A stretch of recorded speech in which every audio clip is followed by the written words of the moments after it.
fantastique aventure du docteur Daniel W. Free. Voici un compte-rendu très résumé de son aventure à White Sands dans le désert de Californie, le 4 juillet 1930, alors qu'il était ingénieur-chef du terrain d'essai d'aérojets. Étant libre ce jour-là, il avait projeté de prendre l'autocar pour aller à Las Cruces. Il demanda l'heure du départ, et l'employé lui répondit 19h30.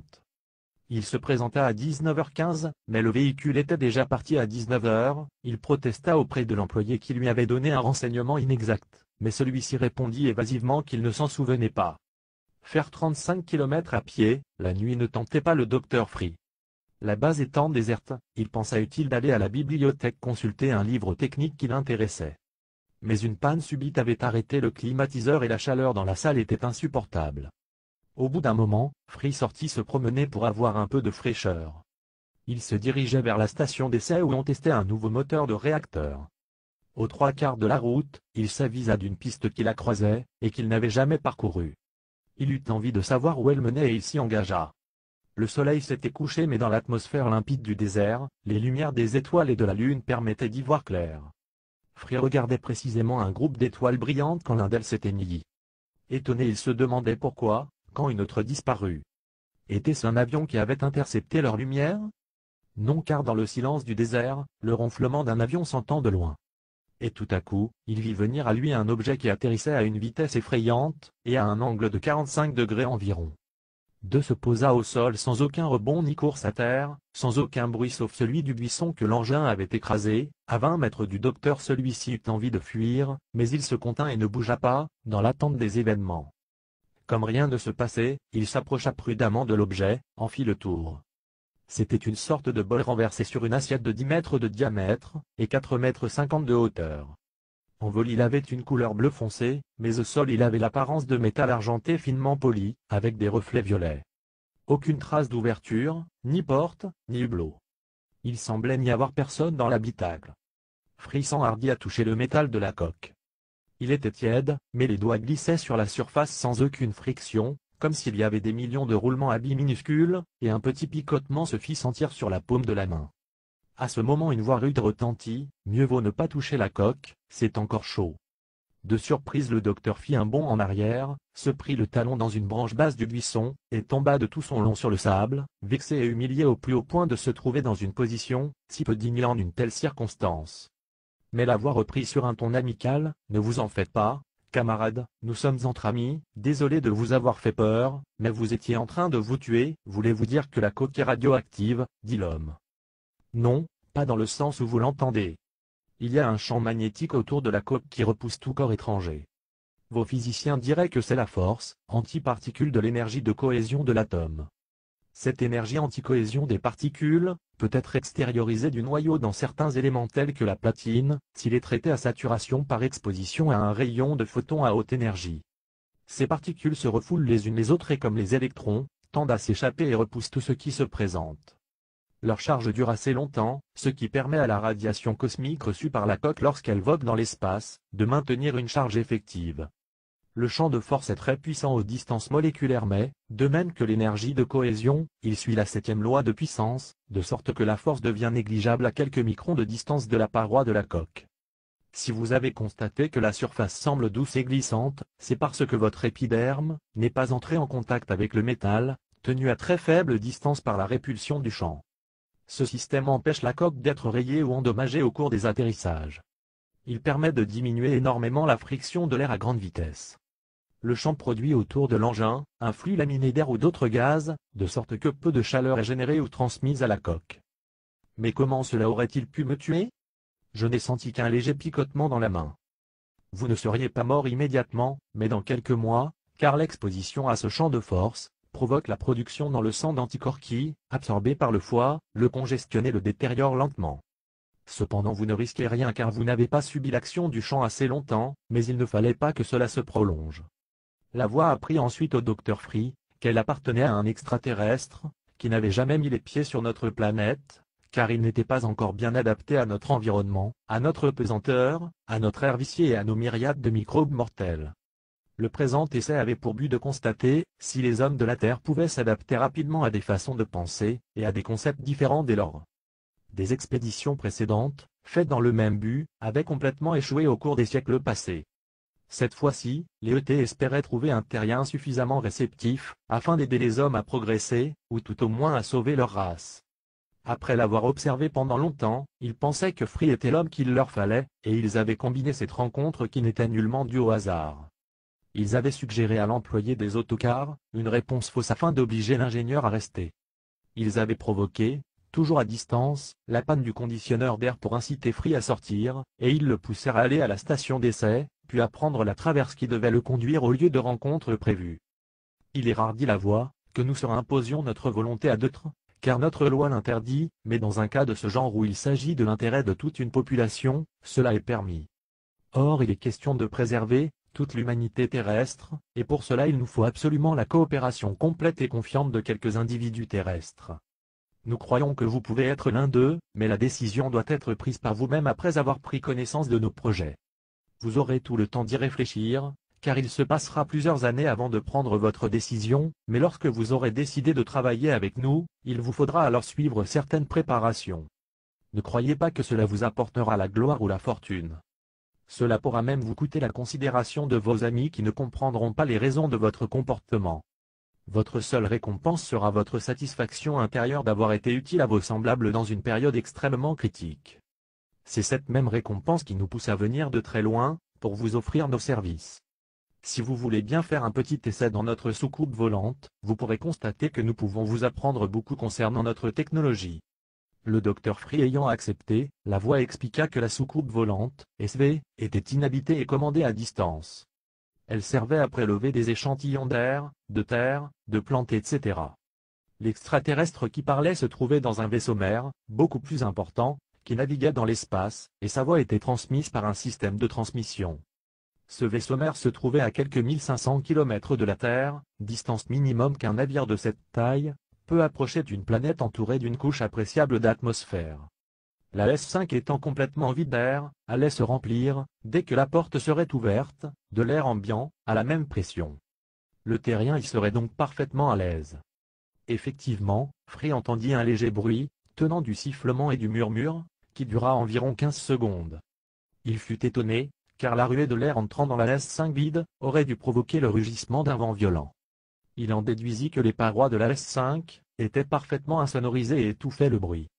Puis il y eut un déclic et une porte s'enfonça dans la coque, puis coulissa sur le côté et disparut, laissant une ouverture ovale d'un M, E accent grave, T, R, E, S, 5, 0x0 m 90, courbant la tête en avant, le docteur pénétra dans une pièce d'environ 2,70 m x 2,10 m et 1,80 m de haut, dont le parquet était à 40 cm au-dessus du sol.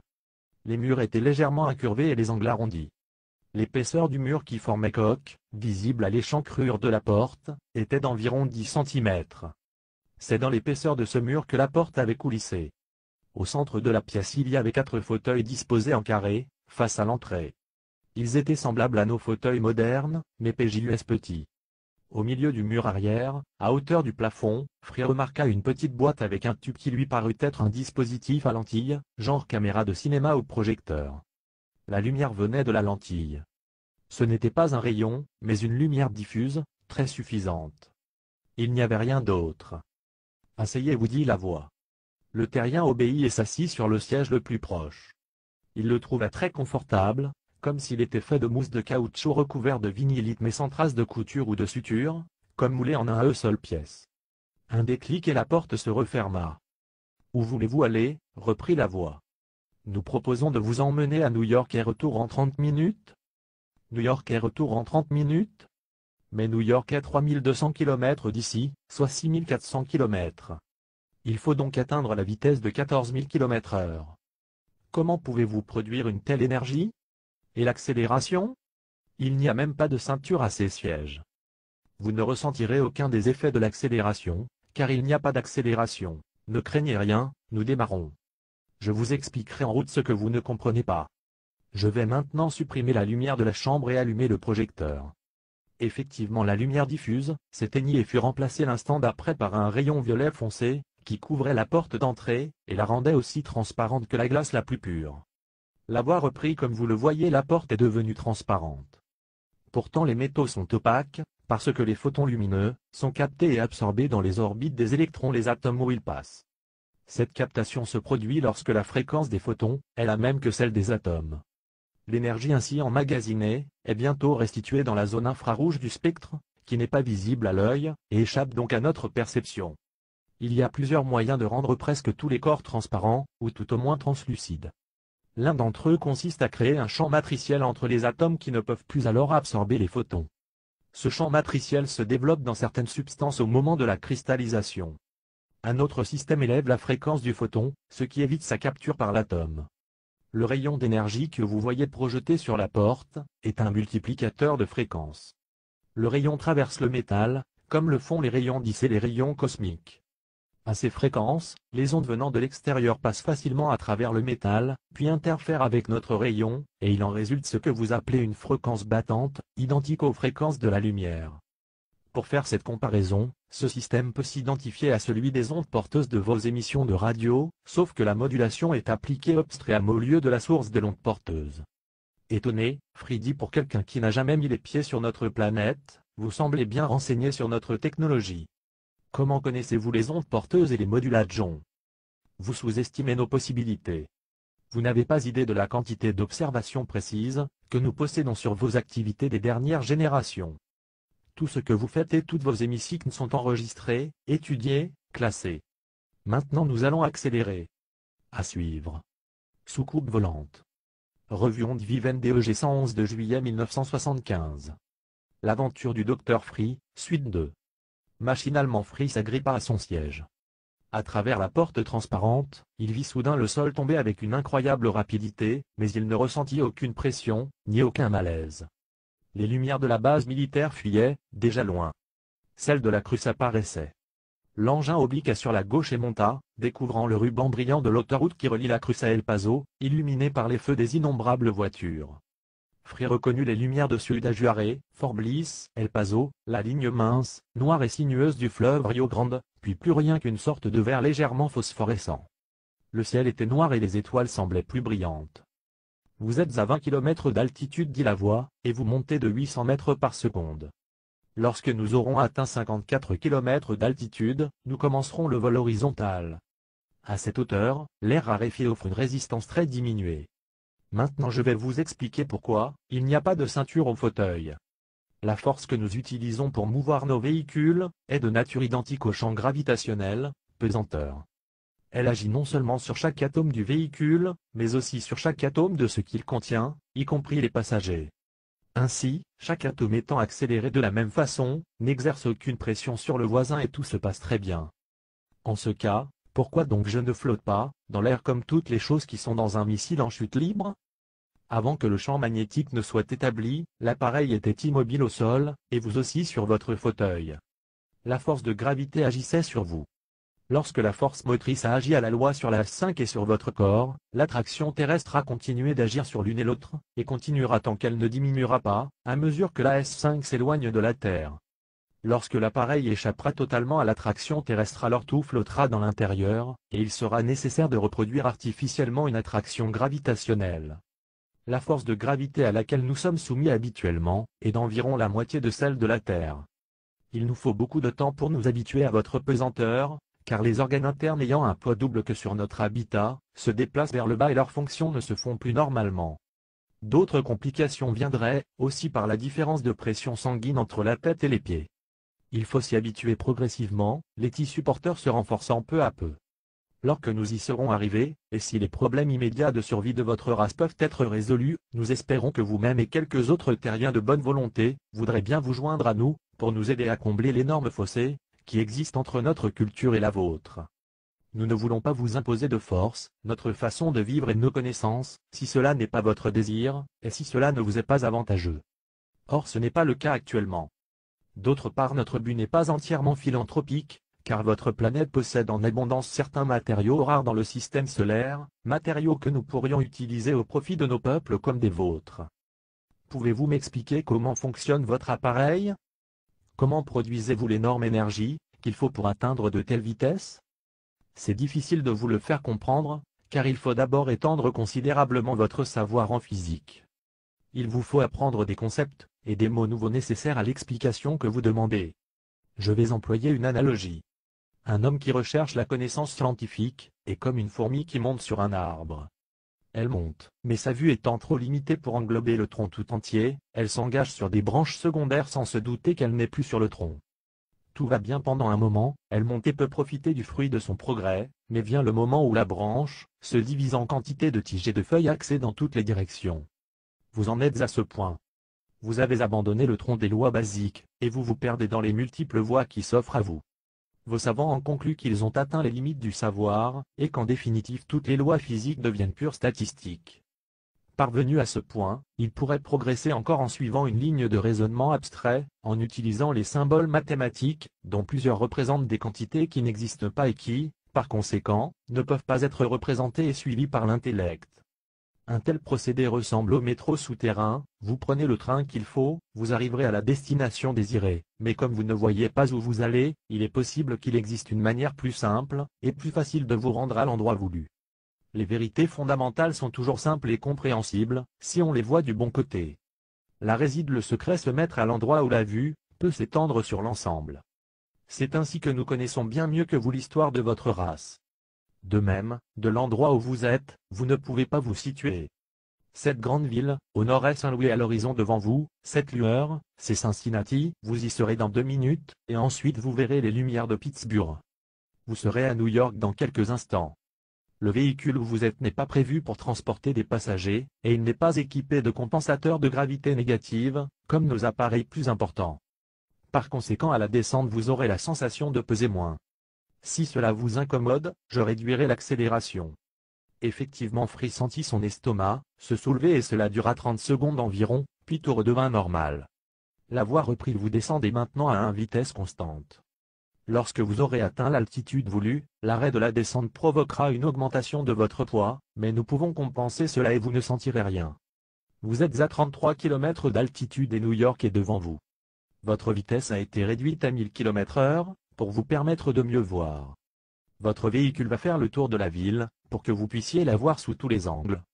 La vue est féerique et les lumières de l'immensité brillaient comme des millions de diamants bleus scintillant sur un fond de velours noir. Toute la ville semblait être une mer de points luminescents animés de pulsations. Le docteur Free était émerveillé, et il pensa que ce moment aurait été encore plus apprécié, s'il avait pu voyager ainsi dans un vaisseau mer. Ce désir fut perçu car la voix, reprit, nous regrettons de n'avoir pas eu le temps de préparer un tel voyage, mais n'oubliez pas que nous ne sommes pas encore adaptés à votre atmosphère, et que vous n'êtes pas adaptés à la nôtre. Si nous avions eu le temps, nous vous aurions confectionné une sorte de scaphandre, qui vous aurait permis de venir dans notre vaisseau, mais cela vous aurait encombré désagréablement. D'autre part, lorsque nous nous maintenons dans une position fixe près de votre planète, sans être en orbite, nous tirons fortement sur nos réserves énergétiques, et il nous faut nous en aller au bout de quelque temps pour refaire le plein d'énergie en faisant 1 ou 2 orbites autour de Soleil dans la zone extérieure de sa couronne. Comme tous les véhicules interstellaires, notre vaisseau est muni d'un dispositif qui l'enveloppe entièrement d'un champ magnétique. Une des fonctions de ce champ consiste à absorber toutes les formes de radiation électromagnétique, depuis la chaleur radiante jusqu'aux rayons cosmiques, et de convertir leur énergie en une forme où elle peut être accumulée pour un usage ultérieur. Nos vaisseaux peuvent ainsi collecter de petites quantités d'énergie utilisables, même en se déplaçant dans l'espace interstellaire. Cependant, après un long voyage, il est nécessaire de recharger le vaisseau en s'approchant de l'étoile la plus proche. La vitesse d'absorption et de conversion de l'énergie est presque illimitée de sorte que la chaleur ou autres formes de radiation qui atteignent le navire n'ont aucun effet sensible sur lui ou sur ses passagers. Certains de nos patrouilleurs rapides peuvent passer à travers de faibles épaisseurs de la photosphère qui entoure les étoiles sans dommage. Au cours d'un tel passage, des quantités d'énergie égales à des millions de kilowattheures sont converties et stockées, à chaque seconde d'exposition. Dans les chambres de conversion, l'énergie prend d'abord la forme un plasma très dense contenu dans des champs très puissants, et finalement se transforme en une sorte de matière assez stable, mais prête à se résoudre en énergie utilisable. L'énergie acquise en tombant vers votre Soleil est utilisée à contrebalancer la gravité solaire. Lorsque notre vaisseau décrit une orbite partielle et, par un effet de fronde, le vaisseau est projeté dans la direction d'où il venait. Après avoir refait le plein d'énergie, nous retournons dans le voisinage de votre planète. Lorsque le moment sera venu, nous prendrons de nouveau contact avec vous. Entre-temps, je continuerai à entraîner mon corps pour supporter votre ambiance. Je ne serai peut-être plus ici, répliqua Free, car mon travail se termine, et je dois rentrer chez moi en Californie. Quel est votre nom? Donne-t-on des noms chez vous? Oui, nous avons des noms bien qu'on ne les utilise que rarement entre nous. Si je deviens un membre de votre race, appelez-moi Alain, prénom courant chez vous, dont la phonétique se rapproche de mon nom qui se prononce Alan.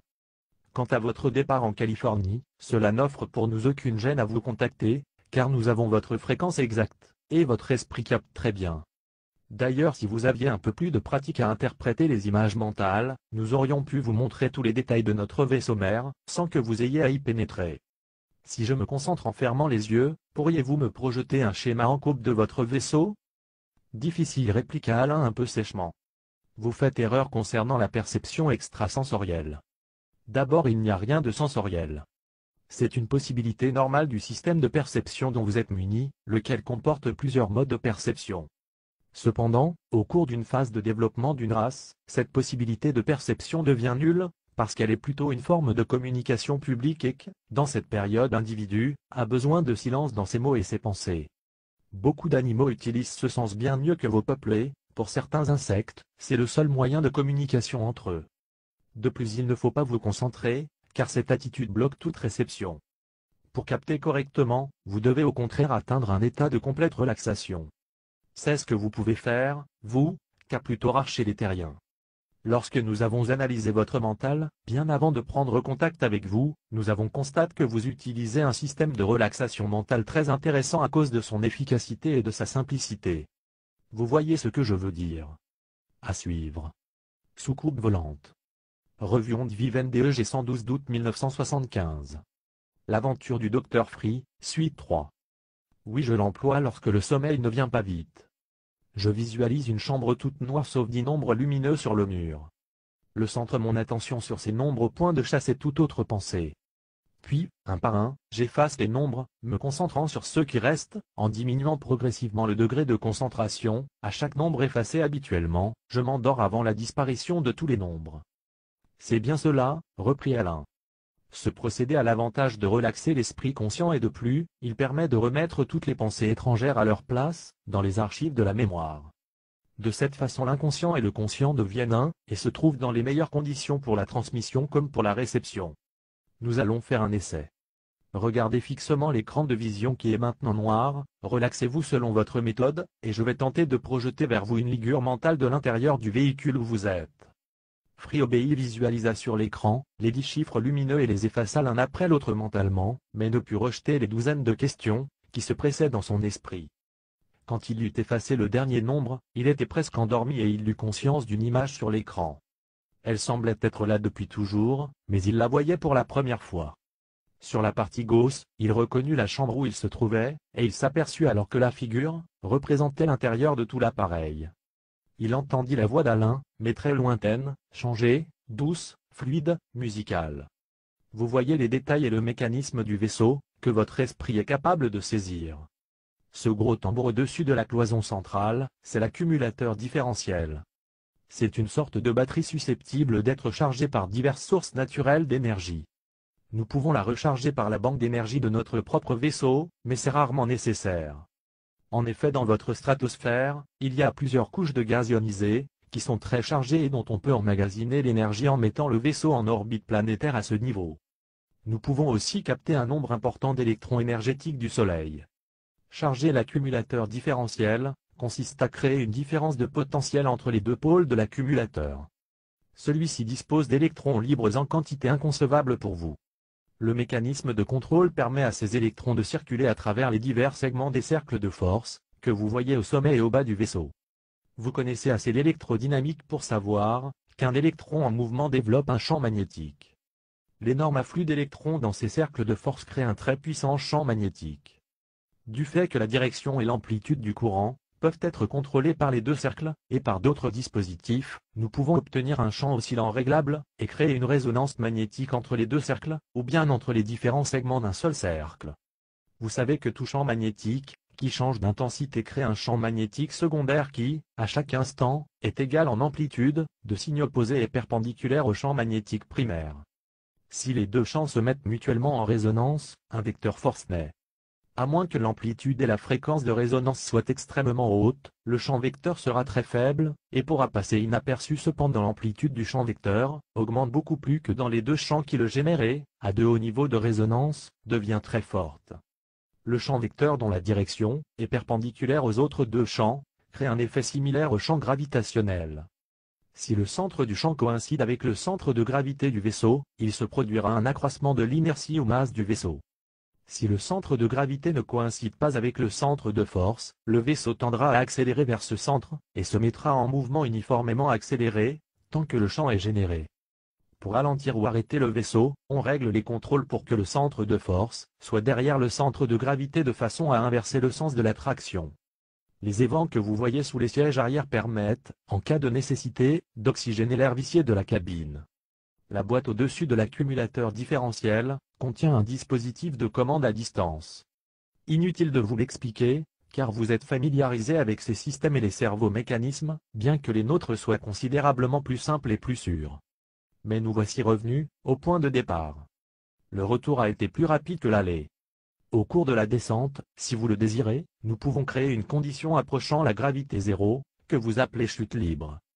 C'est dangereux mais nous pouvons approcher près du point critique et garder la stabilité, de façon à vous faire expérimenter la sensation d'absence de poids. D'accord, dit Free en se réveillant de l'état de semi-trance où il était depuis sa rentrée dans le vaisseau. Immédiatement la lumière revint, et le terrien sentit subitement son estomac remonter. Il lui semblait que son cœur battait dans la gorge, et que ses poumons lui sortaient par les oreilles. Jamais dans les avions ou les montagnes russes, il n'avait eu pareille sensation. Et cependant il n'avait pas impression de tomber. Heureusement cela ne dura que peu de secondes et tout redevint normal. Mais il ne sentait plus son poids, et il s'éleva lentement vers le toit de la cabine puis il en redescendit. Alain expliqua que les vaisseaux de l'espace étaient équipés pour y vivre en permanence. La plupart d'entre eux sont immenses, comparés aux plus gros navires de la Terre. Depuis des siècles, ils servent de maison à leurs habitants qui sont ainsi de véritables hommes de l'espace indépendants de toute planète. Ils y vivent en vase clos, ayant trouvé le moyen de réduire tous les produits en leurs éléments de base, et à les recombiner pour toutes sortes d'emplois. Par exemple, ils ont, comme les terriens, besoin d'oxygène pour respirer. Cet oxygène se transforme dans les poumons en dioxyde de carbone, qui rend l'air ambiant irrespirable. Cet air vicié est constamment traité dans des solutions qui contiennent des organismes semblables à ceux des plantes qui absorbent le dioxyde de carbone, utilisant le carbone pour leur propre croissance, et restituent à l'air l'oxygène libéré. Éventuellement ces organismes plantes peuvent servir de nourriture. De la même façon, quantité de cycles par lesquels la vie est créée ou maintenue, sont utilisés dans ces vaisseaux qui peuvent ainsi se comparer à des planètes en miniature, avec cette différence que ces vaisseaux étant minuscules par rapport à la taille des planètes, ces cycles doivent s'achever en un temps beaucoup plus réduit que dans les planètes, mais les principes de vie et de reproduction sont les mêmes. Il y a naturellement une perte d'énergie dans le déroulement de ces cycles, mais elle est remplacée par l'énergie captée à l'extérieur du vaisseau, en s'approchant d'une étoile ou du Soleil. De même la Terre reçoit du Soleil plus d'énergie qu'elle en consomme. Au cours des randonnées interstellaires, le vaisseau peut voyager pendant une génération, ou plus dans des zones vides d'étoiles, mais peut collecter encore l'énergie des rayons cosmiques, le complément étant prélevé des réserves accumulées dans le navire même. Il vous est difficile, dit Alain, d'imaginer une race d'êtres intelligents, qui passent leur vie confinés dans un vaisseau de l'espace, et vous êtes porté à plaindre ces hommes. Nous, au contraire, nous avons pitié de ces races primitives confinées à la surface d'une petite planète où elles sont incapables de contrôler leurs conditions de vie qui sont parfois très dures, et qui sont souvent victimes de tremblements de terre, d'ouragans, de raz de marée, d'inondations, du blizzard, de la sécheresse et tant d'autres catastrophes, dont ils sont constamment menacés. Tout notre environnement est contrôlé avec précision dans nos vaisseaux, température, pression atmosphérique et même la force de gravitation. Tout est maintenu au degré exact optimum.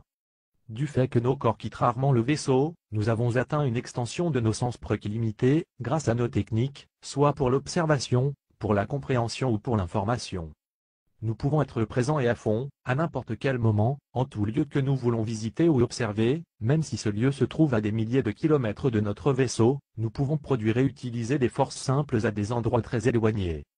Nos possibilités pourraient sembler extraordinaires et même incroyables, mais elles ne sont pas plus étonnantes que les vôtres, comparées à celles de vos ancêtres d'il y a quelques siècles à peine. Vous avez remarqué le symbole de l'arbre et du serpent dans votre cabine, et cela vous a surpris car c'est un symbole terrestre.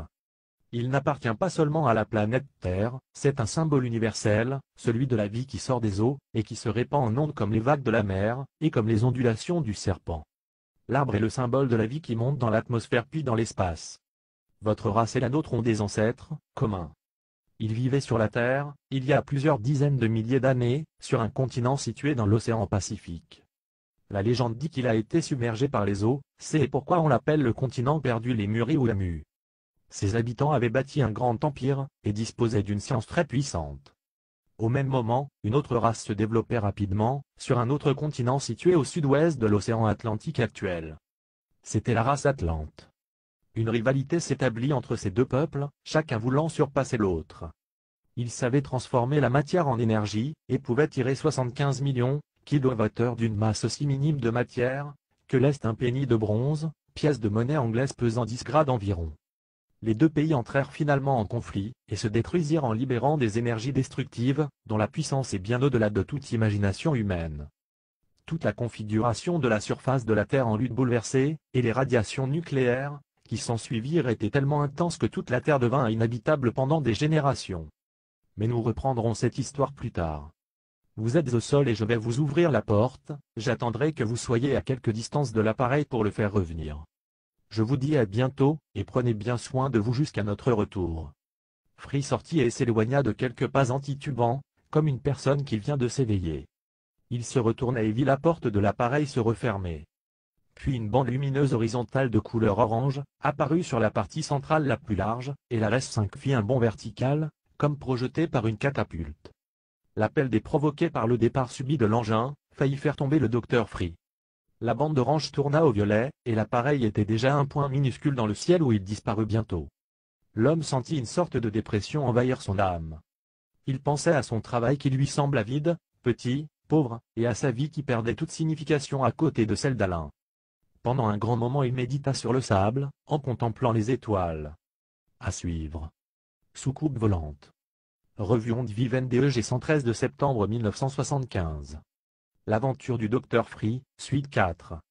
Alain avait dit qu'il reviendrait dans quelques mois. Mais les semaines et les mois passaient sans qu'il ne se manifeste.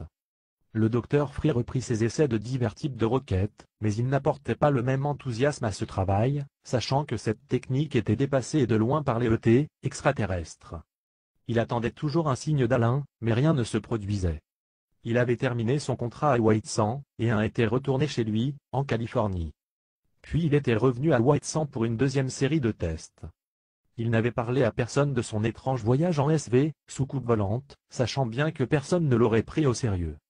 D'ailleurs lui-même, par moments, doutait de la réalité de cette aventure, et se demandait s'il n'avait pas été pris d'une sorte de folie temporaire.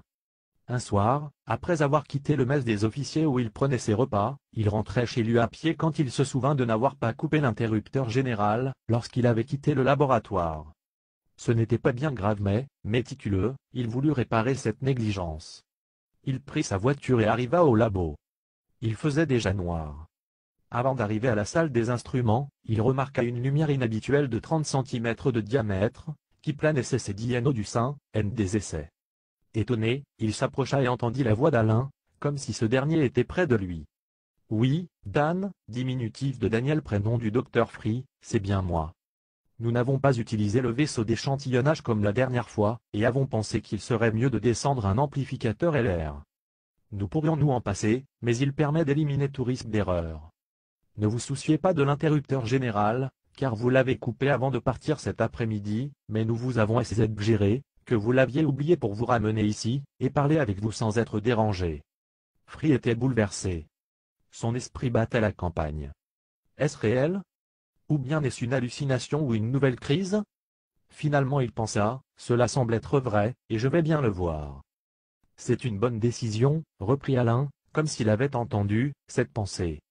Je peux vous garantir que c'est bien réel. Nous ne sommes pas ici pour discuter d'hallucination ou de folie, mais du futur. Je suis maintenant prêt à supporter votre atmosphère et venir en chair. Mais il me faut un nombre de choses, que seul un terrien peut obtenir pour moi. Le temps est venu pour vous de prendre une décision. Voulez-vous nous aider dans ce sens? C'est un choix de votre part et il n'y aura aucune sanction si vous refusez. En ce cas, vous retourneriez en ville, mais tout souvenir de cette rencontre serait effacé de votre mémoire. et vous reprendriez votre vie habituelle sans aucun changement. Si vous décidez de nous aider, vous vous trouverez dans une situation difficile. Vous aurez des tâches ingrates, du temps, des efforts et des dépenses d'argent sans aucun profit en apparence. Votre réputation aussi en souffrira probablement, tout au moins au début, et vous vous trouverez plus malheureux qu'avant. La seule récompense que nous pouvons vous promettre, c'est la satisfaction intérieure d'avoir aidé à la survie de votre race, et l'acquisition de connaissances et de compréhension considérables, que vous ne pourriez pas obtenir autrement. En somme, répondit Free, vous semblez déterminé à me dissuader de me charger de ce travail, mais à mon sens l'acquisition de savoir, d'expérience et de compréhension, sont les seules choses valables de l'existence. Si vous me garantissez que vous agissez pour le bien de mon peuple, je suis à votre service. Merci. Je n'essayais pas de vous décourager, mais de vous enlever toute illusion sur les récompenses terrestres.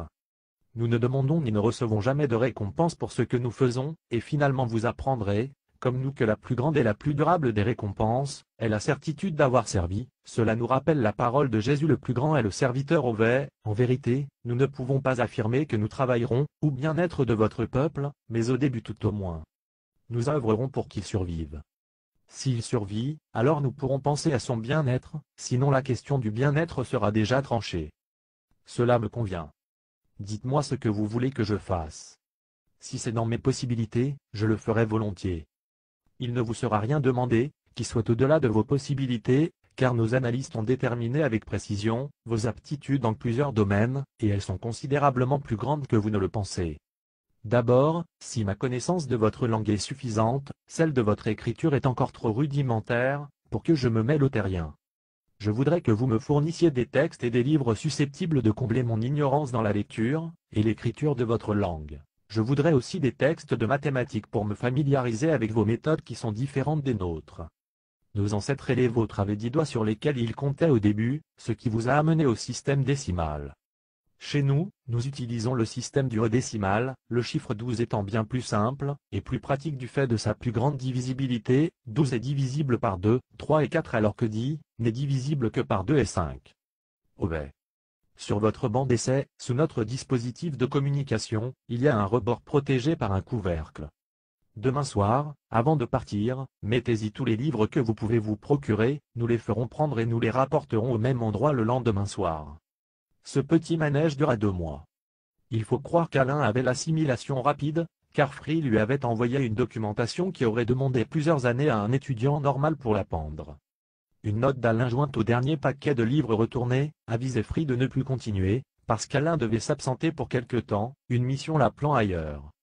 Des semaines et des mois et même des années s'écoulèrent sans aucune nouvelle d'Alain. En avril 1954, Free prenait des vacances au fond d'une forêt au sud de l'Oregon. Il s'y était isolé pour réfléchir à des problèmes difficiles. Il désirait prendre contact avec Alain à ce sujet, et avait pensé qu'en ce lieu écarté, il aurait plus de chances de le toucher. Il ne s'était pas trompé. Le 3e jour il entendit la voix bien connue. « Eh bien, Dan, pendant combien de temps allez-vous encore mettre la lumière sous le boisseau ? Cela est dit dans le plus grand livre de sagesse et de philosophie, que vous appelez la Sainte Bible, et que vous avez eu l'obligeance de me prêter. Nous vous avons montré le terrible abîme vers lequel les hommes de votre monde se précipitent aveuglément. Nous vous avons donné des informations de grand intérêt pour vos peuples. Pourquoi avez-vous gardé cela pour vous seul ? D'abord, répondit Free, parce que je craignais que ces informations livrées au public compromettraient votre visite dans notre monde. Ensuite, je suis un inconnu, excepté dans le cercle qui s'occupe des fusées. Personne ne m'écouterait. Ceux qui ne sont pas réfractaires à la vérité sauront reconnaître la valeur du message sans se préoccuper de la situation du messager. Actuellement, un de vos problèmes majeurs est en passe de devenir critique. À moins qu'une petite force ne vienne rétablir l'équilibre dans les quartiers à choc, toute votre civilisation pourra être effacée du globe, en holocauste, avant que nous soyons en mesure de vous porter de l'aide. Vous êtes un des rares hommes capables de créer cette force petite mais déterminante. Écrivez un livre dans lequel vous exposerez ce que vous avez appris de nous. Répétez-le dans les journaux, la radio, la télé et, si nécessaire, criez-le sur les toits, mais que vos peuples sachent la position critique dans laquelle ils se trouvent. Vous ne réalisez pas ce que vous dites, répliqua Free. Peu de gens m'écouteront car ils ont peur de la vérité, et encore plus peur de tout ce qui peut changer leur mode de vie. Le seul résultat que j'obtiendrai c'est d'être méprisé et ridiculisé.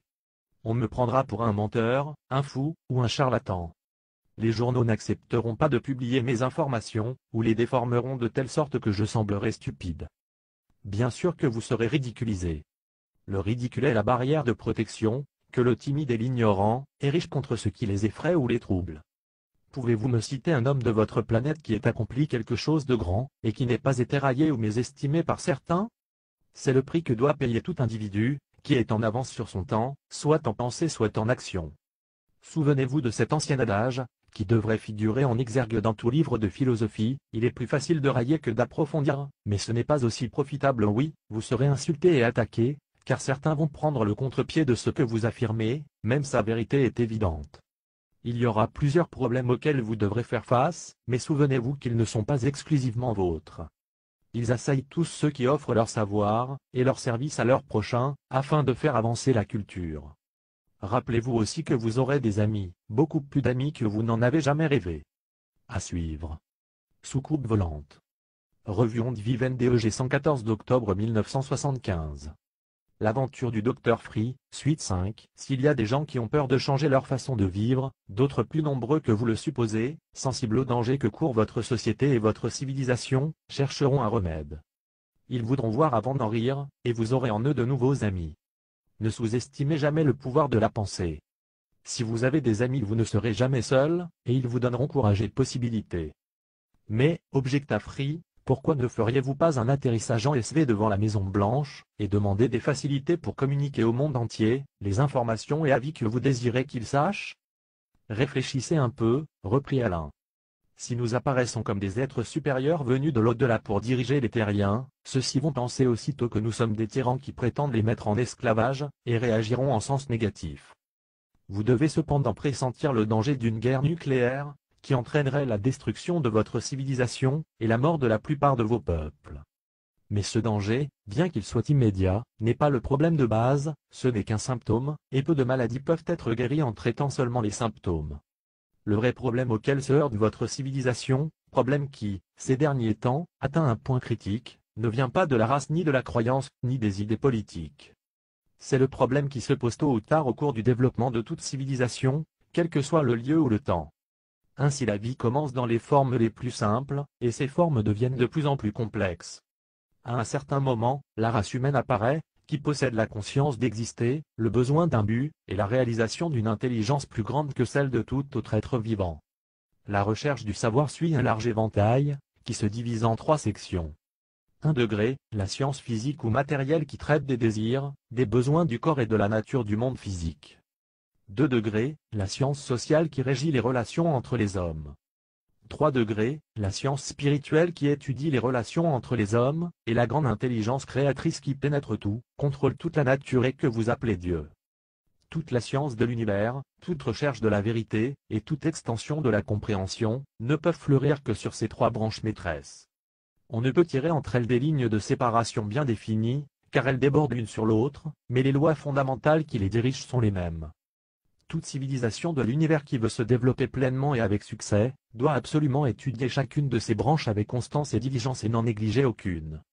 Cependant les sciences spirituelles et sociales doivent venir en premier. Il ne peut y avoir de développement des sciences matérielles sans une base solide de sciences spirituelles et sociales. Vous en avez la preuve dans la différence qui existe entre l'homme et l'animal. Certains pourraient bien sûr affirmer qu'il n'y a pas de différence, l'homme n'étant qu'un animal dont l'intelligence s'est développée et qu'il a pu ainsi faire progresser ta science matérielle. Mais en fait, il y a plusieurs différences spécifiques entre l'homme et l'animal puisque l'animal ne peut pas avoir de science spirituelle, ni de science sociale et n'en aura jamais. Bien sûr, les fourmis et les abeilles qui ont une organisation sociale rudimentaire, travaillent pour le bien commun dans une discipline commune, grâce à cela, elles ont une science matérielle sommaire, qui leur fait construire des structures simples où elles emmagasinent la nourriture pour le futur. Mais du fait qu'elles n'ont aucune science spirituelle, elles ne peuvent aller plus loin et n'ont pas avancé d'un seul pas depuis des milliers d'années. Ce sont toujours les mêmes techniques instinctives qu'elles utilisent. Par contre l'homme est doué d'une parcelle de l'intelligence infinie, et du pouvoir créateur de l'esprit suprême, même s'il n'est pas en état de comprendre cela. Au cours des nombreux stages de développement, son attitude envers ses pouvoirs peut varier et passer depuis la peur et le ressentiment du début, jusqu'à l'amour et le respect des dernières étapes, mais il aura toujours le besoin instinctif d'apprendre davantage et de créer. Donc la science spirituelle a existé depuis l'origine de l'intelligence humaine. C'est par suite de l'amélioration des conditions de vie réalisées seulement par la coopération, que se produisirent les premiers rassemblements en tribus, qui représentent le commencement de la science sociale. La science matérielle émerge, donc des deux sciences spirituelles et sociales, et là commence le grand problème, la science matérielle stimulée par les besoins, et les désirs toujours croissants du corps, prend une place et un rythme de plus en plus grand. Si vous faites une rétrospective des progrès techniques des 30 dernières années, vous constaterez qu'ils dépassent de loin ceux réalisés pendant les 100 ans précédents, et que ceux-ci sont de beaucoup plus importants que les progrès réalisés pendant tout le millénaire antérieur. Par contre, les sciences sociales et spirituelles avancent très peu et même leur rythme se ralentit parfois, quand ils ne régressent pas. Il en résulte une disproportion entre les trois sciences. C'est comme si vous construisiez une structure à une vitesse croissante sur des as qui ne se développent que plus lentement. Si vous n'accélérez pas suffisamment la croissance des bases, tout va inévitablement crouler, amenant destruction et ruine totale. Cet effondrement de la civilisation s'est déjà produit sur votre planète, et aujourd'hui cela recommence, à moins qu'une stimulation ne vienne de l'extérieur. C'est la préoccupation première du site Artivision que de le démontrer, note du webmaster. La population entière de votre planète est en danger constant de destruction par les moyens que vous avez vous-même créés avec effort et diligence, à grand renfort de temps et d'argent. Pourquoi donc une race serait-elle menacée par ses propres œuvres ? Tout simplement parce que cette race n'a pas progressé suffisamment dans les sciences fondamentales pour permettre aux hommes de contrôler ses propres créations, et de ce fait, ce sont ces créations qui contrôlent les hommes. Beaucoup d'entre vous sont conscients des dangers que présentent les armes nucléaires, mais il y a un autre aspect de ce problème qui vous échappe. Si le degré de tension entre vos nations ne s'amenuise pas, c'est la fin de votre civilisation. Cela n'a du tout l'air de s'arranger ces temps-ci, notre dieu webmaster. Les civilisations sont construites et maintenues par des hommes de vision, qui pensent et œuvrent pour le futur. Quel homme aujourd'hui voudrait dédier sa vie et ses efforts au profit des générations encore à venir, alors que la race tout entière pourrait être effacée dans les 24 heures ? À moins que la tension entre les nations disparaisse et que la sécurité du futur soit bien établie au cours de la prochaine décade, la devise de la prochaine génération sera probablement « Mangeons, buvons et profitons, car demain nous mourrons ». Il est fortement question actuellement de la délinquance de la jeunesse, et dire que ce texte est de 1954, et cela ne semble s'arranger du tout, note du webmaster. On en accuse les parents, ou l'école, ou l'Église ou l'État. Il n'en est rien car la jeunesse est très sensible aux conditions d'insécurité et jamais, dans l'histoire de votre race, le futur n'a été tellement menacé. Et cela se traduit par un obscur ressentiment, qui se manifeste par la révolte violente ou passive contre la croyance, les morales, les institutions et presque toutes les formes d'autorité. Je saisis très bien le problème, approuva Free, mais quelle est la solution ? Faut-il arrêter le progrès de la science matérielle ? Le rejeter pour revenir à la nature et vivre comme les bêtes ? Non, il ne s'agit pas de démolir, mais de chercher à renforcer les fondations. Ce serait une nouvelle erreur que d'arrêter la science matérielle. C'en serait une plus grande que de revenir en arrière car tout croulerait. Au contraire, les progrès doivent s'étendre à des horizons dont vous n'avez jamais rêvé, si toutefois vous construisez des fondations capables de les supporter. Sinon, demanda Free. Sinon votre civilisation disparaîtra. Elle se détruira elle-même en holocauste, qui ne laissera que quelques survivants. Ceux-ci n'ayant pas la possibilité de reconstruire leur technologie, leurs descendants retourneront presque au niveau des animaux. Voir à ce sujet notre article sur le YE note du webmaster. Alors le processus de l'évolution recommencera et dans 10 ou 15 millénaires, une autre civilisation en sortira, et se trouvera en face des mêmes problèmes. C'est la loi de l'univers et vous voyez que la solution réside dans le libre choix des hommes. Votre race et votre culture ne sont pas vouées à l'extinction. Cela dépend uniquement de votre choix. Mais comment choisir si les peuples ne connaissent pas ces deux alternatives? C'est précisément pourquoi nous sommes ici et que vous êtes ici. Mes ancêtres faisaient partie d'un groupe de survivants du dernier effondrement de la civilisation de votre planète. Voir notre article Remue-ménage cosmique, notre dieu webmaster, il y a plus de 1000 générations. Ils avaient atteint une technologie considérablement plus avancée que la vôtre aujourd'hui et possédaient des moyens dont vous ne pouvez avoir idée. Cependant, comme vous, ils n'avaient pas assez développé les valeurs spirituelles et sociales. Un conflit éclata entre les deux principales nations de l'époque et explosa en une guerre d'extermination mutuelle. Les radiations atomiques avaient rendu la vie impossible sur cette planète. Les gens qui n'en mourraient pas subissaient une détérioration des fonctions mentales et biologiques. De plus, des mutations se produisirent dans les générations suivantes, qui ramenèrent les hommes à l'âge de la pierre. À suivre. Soucoupe volante. Revue Onde Vivente DEG 115 novembre 1975. L'aventure du Dr Free, suite 6 et fin. Sur un haut plateau du Tibet, avaient atterri 6 vaisseaux aériens, et leurs équipages qui avaient échappé à la catastrophe. Ils décidèrent d'aller sur une autre planète. Ils choisirent Mars qui se trouvait à ce moment en conjonction avec la Terre. 4 vaisseaux partirent. 2 restèrent, leurs occupants estimant que l'altitude du plateau, et son éloignement des centres de destruction, les mettaient à l'abri des radiations nocives, et de la dégénération de leurs descendants. Des 4 vaisseaux partis vers Mars, 3 arrivèrent. On ne sait pas ce qu'est devenu le 4e. Pendant des générations ce fut une lutte farouche pour ta survie. Ce fut l'âge noir de la nouvelle race, dont nous ne connaissons pas grand-chose. Dès leur arrivée dans Mars, les membres de l'équipage des 3 vaisseaux aériens écrivirent soigneusement l'histoire des races de la Terre, et les raisons de leur destruction. Tout cela a été précieusement conservé et nous l'appelons « la grande leçon », que nous enseignons encore à nos enfants, dès qu'ils sont prêts à prendre part à la vie active. À mesure que la bataille pour la survie contre l'âpreté de l'environnement évoluait favorablement, le développement de la science matérielle reprenait son cours normal et la technologie jaillissait, mais les leçons du passé étaient constamment devant nous et nous avons méticuleusement veillé à ce que les valeurs spirituelles et sociales soient maintenues dans les proportions convenables vis-à-vis des valeurs matérielles. Les voyages interstellaires devinrent de plus en plus fréquents, au point que nous abandonnâmes complètement la planète Mars. Après tout, la vie dans l'espace est bien plus simple, plus sûre et plus facile que de batailler constamment contre les caprices et les perversités souvent mortelles d'une planète. Actuellement, comme toutes les races qui habitent l'espace, nous sommes indépendants des planètes.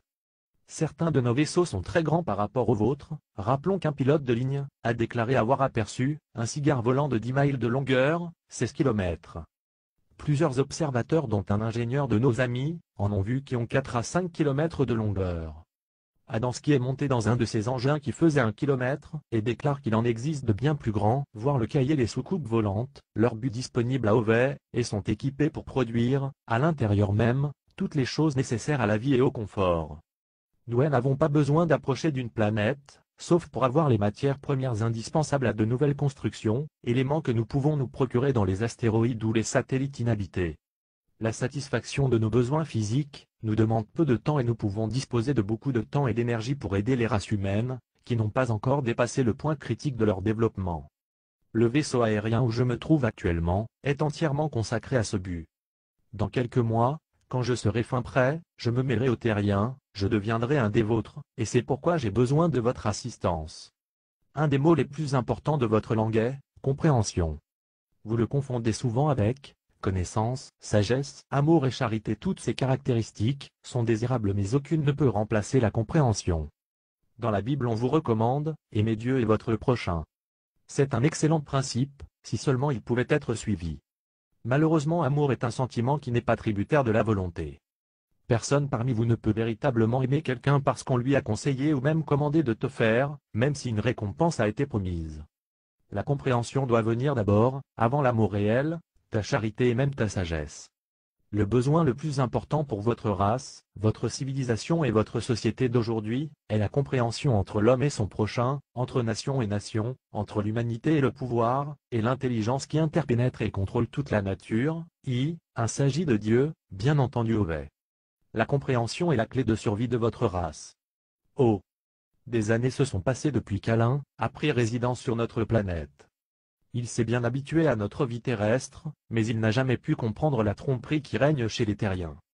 Ses efforts pour influencer télépathiquement le subconscient des dirigeants de ce monde, afin de leur injecter quelque peu de sagesse et de patience, feront l'objet d'un autre livre. Nous ne savons pas si ce livre a été publié, note du webmaster. Alain n'a pas complètement réussi dans sa longue et difficile mission. La compréhension est encore rare chez les terriens. Cependant, le fait que nous sommes encore vivants, et que notre civilisation existe encore aujourd'hui, est la preuve que son action et celle de ses confrères n'a pas complètement échoué, déclare le Dr Free à la fin de son livre. Commentaire de J.C. Salemi, directeur de la revue Onde Vive. Cette expérience du Dr Free nous apporte des éléments bien différents de toutes les informations que nous avons recueillies et publiées jusqu'à présent dans Onde Vive. Ils n'en sont que plus intéressants, car il prouve que les extraterrestres n'ont pas tous la même origine, ni les mêmes techniques, ni la même façon de vivre. mais tous sont animés du désir de sauver notre pauvre humanité aveugle et sourde, qui court à sa perte et se détruit elle-même, certainement pas tous, et cela reste à démontrer, note du webmaster. Tout nous parle plus ou moins ouvertement de Dieu, des sciences spirituelles que nous, terriens, avons précisément mis de côté ces derniers temps, ce qui nous a valu, d'après Alain, d'être dépassés par les sciences matérielles, qui nous submergent maintenant et qui nous tuent aussi sûrement, qu'une voiture lancée à 200 km/h, dont on a perdu les contrôles. On ne peut plus ni l'arrêter, ni la diriger et il faudrait une intervention extérieure puissante pour nous sauver.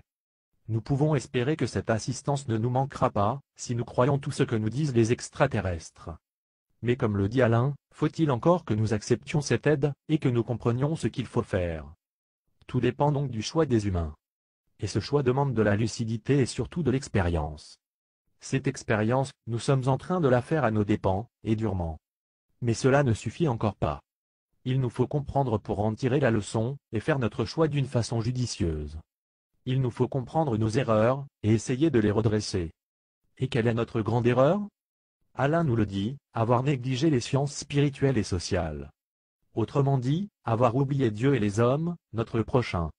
Jésus nous a dit il y a 2000 ans, aime Dieu de tout ton cœur, de toute âme, de toute ta pensée et ton prochain comme toi-même, Matthieu 22, 37.39. Nous ne le faisons pas et c'est là que réside notre grande faute. Et le remède est tout simple, appliquer cette maxime à 100%. C'est tout. Pour en revenir au Dr Free, après cette discussion avec Alain, il prit la résolution de ne plus mettre la lumière sous le boisseau.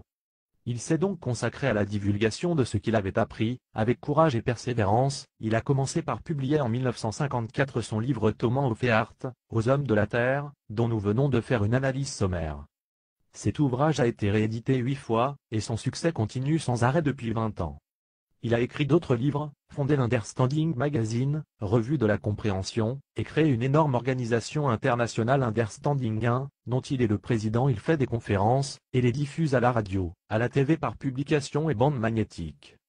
Bien entendu, il a été très attaqué au début, mais il jouit maintenant, grâce à ses efforts, d'une grande notoriété parmi les grands noms d'Amérique. Il figure au bottin des personnalités américaines au registre national social, au livre bleu. Parmi les personnalités de finance et industrie, il a été élu en 1970 au Wisdom Hall of Fame, les grands sages, à l'association des écrivains. Il est membre de plusieurs sociétés savantes etc. Comme on le voit, ses craintes d'être ridiculisé ne se sont pas réalisées, bien au contraire. Et c'est bon.